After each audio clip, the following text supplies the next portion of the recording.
দরজায় কড়া নাড়ছে পবিত্র ঈদ উল ফিতর।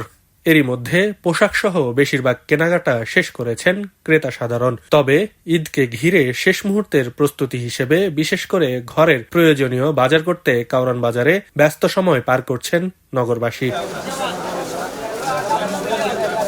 ঈদের দিন ও পরবর্তী আপ্যায়নের জন্য সেমাই, চিনি, দুধ, ঘি, বাদাম, কিশমিশ সহ বাহারি রকম মশলা কিনছেন ক্রেতারা। সেমাই, তারপরে হচ্ছে পেঁয়াজ, কাঁচামরিচ, সামথিং এগুলা বাজার।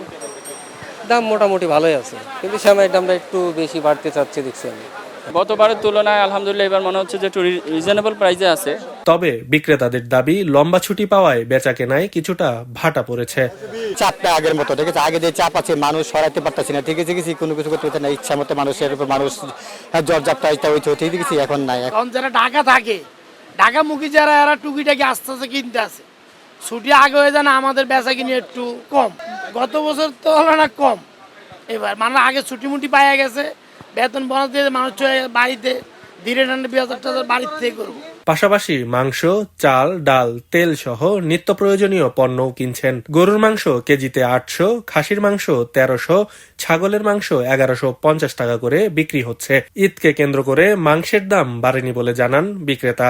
ঈদ উপলক্ষে তো পারে না, ১৫ ডিসেম্বর থেকেই বাড়ছে। আগে বেচতাম ৭২০, ৩০, ৫০, মানে ৮০০ নিচে বেচতাম না। তবে মুরগির দাম যেন আকাশ ছোঁয়া। ব্রয়লার ২৭০ টাকা কেজি, যা কিছুদিন আগেও ছিল ১৬০ থেকে ২০০ টাকার মধ্যে। পাকিস্তানি বা সোনালী মুরগি বিক্রি হচ্ছে কেজি প্রতি ৩৭০ টাকা।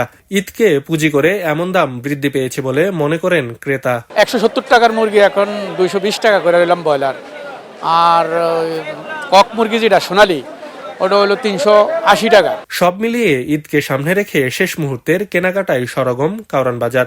তবে কিছু পণ্যের দামের ঊর্ধ্বগতি নিয়ে ক্রেতাদের মধ্যে রয়েছে মিশ্র প্রতিক্রিয়া।